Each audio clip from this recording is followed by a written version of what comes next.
Activity in Roanoke. 4 people facing charges for violent crimes in the Roanoke Valley. This is the first major federal prosecution of gang activity in Roanoke. Thanks for joining us. First at 10, I'm Stacey Spivey. Bill Waddell has the night off. Officials with the Commonwealth Attorney's Office says the individuals were part of a gang called the Rolling 30s Crips. According to an indictment, the 4 men facing charges were involved in the murder of 17-year-old Nicholas Lee. Lee was shot in northwest Roanoke and later died at the hospital.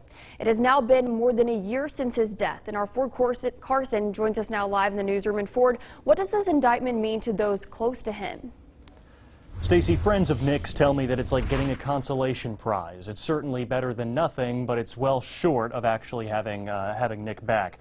I spoke on the phone with James Hess, who Lee wanted to be his best man when he eventually got married, who says that he hopes this afternoon's indictment sends a clear message through the city of Roanoke. He says that he's still torn up every time he drives by Nick's house.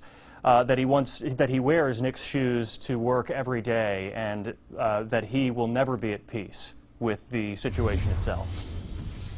Let me be clear. This indictment is only the first step in a coordinated and sustained assault on violent gangs in Roanoke. United States Attorney Thomas Cullen says tens of thousands of man-hours went into Monday's announcement that suspected gang members Sean Garant, DeMonte Mack, Trayvon Casey, and Chauncey Levacy are in custody and face a number of federal charges. Mack and Casey potentially face the death penalty.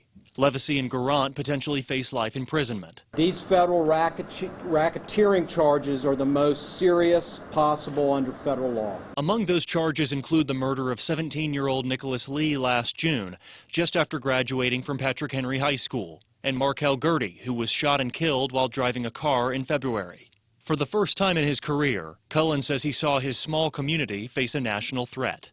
The community was victimized by this particular gang. The gang members that are charged in this case are members and associates of a national gang.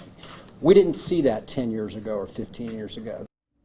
Cullen thanked the FBI's Violent Crimes Task Force for spearheading the effort, which includes national, state, and local law enforcement, and for the community's, quote, overwhelming cooperation. He adds that prosecutors at the Department of Justice will decide whether or not to seek the death penalty, which he expects them to announce in the next couple of months.